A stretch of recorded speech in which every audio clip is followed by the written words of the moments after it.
तो दोस्तों, उड़ने की आशा के आज के एपिसोड की शुरुआत वहीं से होती है जहां रेणुका उस तंत्र मंत्र के सामान को देखकर घबराई हुई कहती है कि ऐसी चीजें अच्छी नहीं मानी जाती और सबको इससे दूर रहना चाहिए। सचिन गुस्से में परेश से कहता है कि जिसने भी ये किया है वो उसे छोड़ेगा नहीं, लेकिन परेश उसको शांत कराते हुए कहता है कि फिलहाल उन्हें वहां से निकल जाना चाहिए। तो सब लोग वहां से निकलने लगते हैं। इसके बाद दोनों गाड़ियां उस जगह से दूर निकल जाती हैं, लेकिन तभी अचानक कुछ फटने की तेज आवाज आती है। इधर आकाश सचिन से पूछता है कि कहीं उसने गाड़ी मटकी के ऊपर से तो नहीं निकाली, लेकिन सचिन कहता है कि उसने गाड़ी बहुत दूर से निकाली थी। इधर सायली हैरान होकर पूछती है कि फिर यह आवाज कहां से आई। तो रिया अंदाजा लगाती है कि शायद कोई प्रैंक वीडियो बनाने वाला क्रिएटर ये सब कर रहा है और आसपास कहीं कैमरा भी छिपा होगा। तो सचिन चिढ़कर कहता है कि अगर सच में किसी ने फेमस होने के लिए ऐसा भंकस किया है तो वो पागल है, क्योंकि इसने सबको परेशान करके रख दिया है।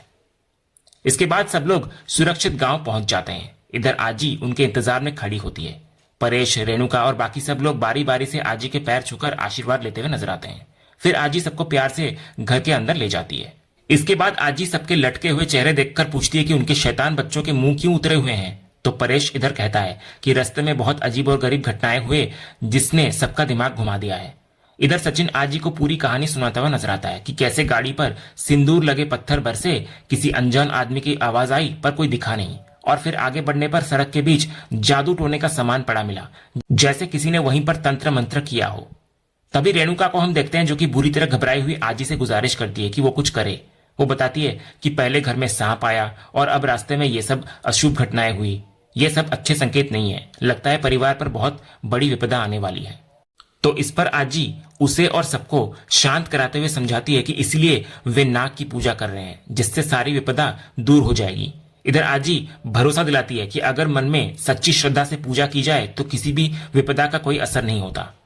वो कहती है कि जब तक वो है अपने परिवार पर कोई मुसीबत नहीं आने देगी, इसलिए किसी को डरने की जरूरत नहीं है। इसके बाद आजी पूरे परिवार की नजर उतारने के लिए थाली लेकर आती है और फिर बारी बारी करके सबकी नजर उतारने लगती है। लेकिन जैसे ही वे नजर उतारकर सूखी मिर्च आग में डालती है, धुआं अचानक बहुत तेज और काला होने लगता है। ये देखकर सब लोग दंग रह जाते हैं। इधर आजी मानती है कि परिवार को बहुत बुरी नजर लगी है। तेजस कहता है कि आज तक ऐसा कभी नहीं हुआ, पर आजी स्थिति को संभालते हुए सबको भरोसा दिलाती है कि अब नजर उतर चुकी है तो डरने की कोई बात नहीं। इसी बीच रोशनी को राजेश्वरी का फोन आता है तो वो छुपकर बात करने अंदर चली जाती है। इसके बाद राजेश्वरी बता रही होती है कि वो, सुप्रिया और कृष तीनों सुरक्षित पहुंच गए हैं। तभी रोशनी घबराकर उसको चेतावनी देती है कि कोई भी घर से बाहर ना निकले और सब लोग छिपे रहें।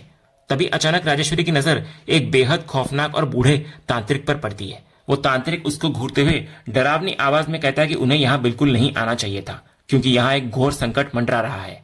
यह सुनकर राजेश्वरी इतनी डर जाती है कि उसके हाथ से फोन नीचे गिर जाता है और वो सुप्रिया के साथ दहशत में आ जाती है।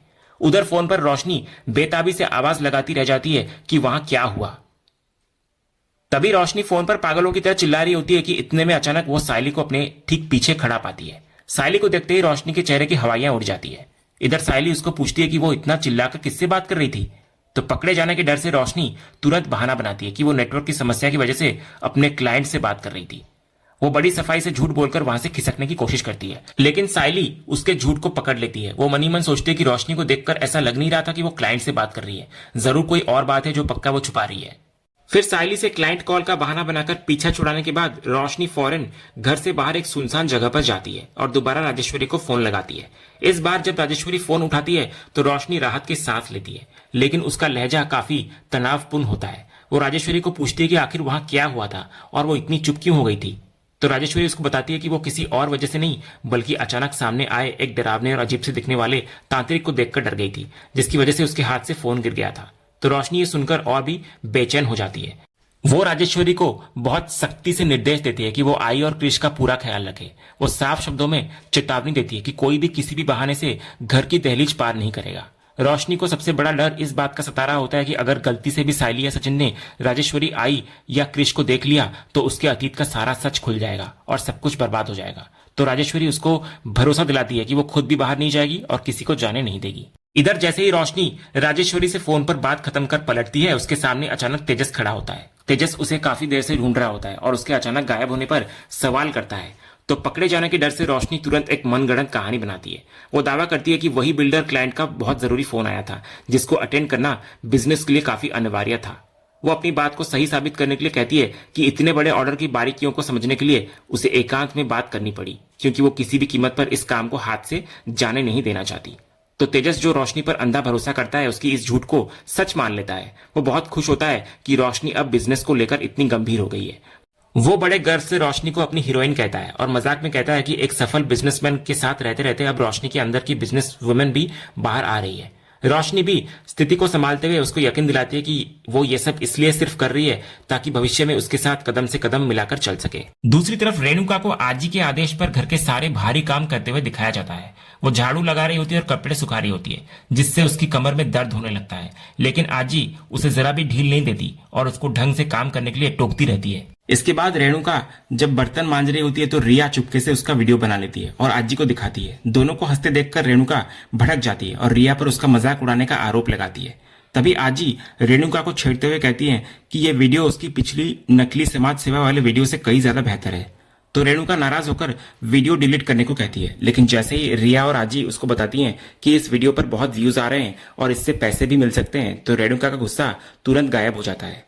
पैसों के लालच में वो वीडियो डिलीट करने से मना कर देती है और कहती है कि उसके पास एक अच्छा आइडिया है। दूसरी तरफ सचिन और सायली मंदिर पहुंचते हैं। इधर पंडित जी सायली को पूजा की सामग्री की लिस्ट देते हुए कहते हैं कि कल अमावस्या के शुभ मुहूर्त में नाग पूजा और सप्तकन्निकाओं की पूजा होगी। वे जोर देते हैं कि परिवार के हर मेंबर का उपस्थित होना अनिवार्य है। तो सायली जिम्मेदारी से सब कुछ मान लेती है और परिवार का विवरण देने को तैयार हो जाती है।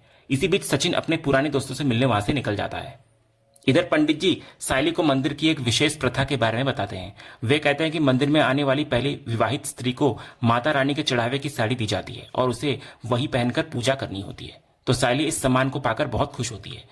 इसके बाद जब पंडित जी साड़ी लेने अंदर जाते हैं, सायली सामग्री की लिस्ट पढ़ने में बिजी हो जाती है। लेकिन तभी अचानक सायली के सामने वही डरावना तांत्रिक आता है और जोर जोर से हंसने लगता है। वो सायली को चेतावनी देता है कि वो अपने परिवार को लेकर यहाँ से तुरंत चली जाए, वरना जो होने वाला है उसे कोई संभाल नहीं पाएगा। वो वक्त के पहिए और परिवार के बिखरने की डरावनी बातें कहता है।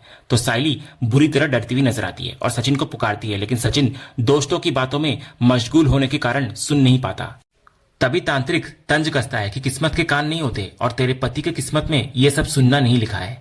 इधर सायली वहां से भागने की कोशिश करती है और डर के मारे गिरने ही वाली होती है कि सचिन एंड वक्त पर आकर उसको थाम लेता है। इसके बाद जब सचिन सायली से उसकी घबराहट का कारण पूछता है तो वो तांत्रिक की ओर इशारा करती है, लेकिन वो तांत्रिक वहां नहीं होता। तभी अचानक वो तांत्रिक दोबारा प्रकट होता है और जोर से हंसते हुए एक भयानक भविष्यवाणी करता है। वो कहता है कि उनके जीवन में एक ऐसा तूफान आने वाला है जिससे सब कुछ बिखर जाएगा, धरती फटेगी और बड़े बड़े राज बाहर आएंगे। वो चेतावनी देता है कि इस आने वाले अंधकार से उन्हें कोई नहीं बचा पाएगा। तो सचिन उस तांत्रिक को डांटता है और उसकी बातों को बकवास कहता है, लेकिन वो तांत्रिक बिना जवाब दिए हंसते हुए वहां से निकल जाता है। फिर सायली इधर रोते हुए सचिन को बता रही होती है कि वो आदमी उन्हें यहां से चले जाने को कह रहा था। तो सचिन इधर अपनी गलती मानता है कि दोस्तों से बात करने के कारण उसने सायली की पुकार नहीं सुनी, लेकिन वो उसको समझाता है कि ऐसे पाखंडी लोगों की भविष्यवाणियों पर ध्यान देने की जरूरत नहीं है। सायली का मन अभी भी अनहोनी की आशंका से भरा हुआ होता है। वो पूरी तरह असुरक्षित महसूस कर रही होती है।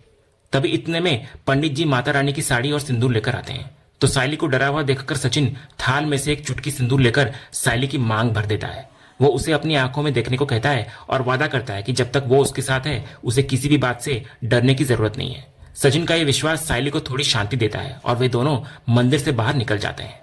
लेकिन अंत में जब सचिन और सायली जा रहे होते हैं, वो तांत्रिक उन्हें पीछे से देखता है। वो अपने शब्दों को दोहराता है कि होनी को कोई टाल नहीं सकता और जो किस्मत में लिखा है वो होकर ही रहेगा।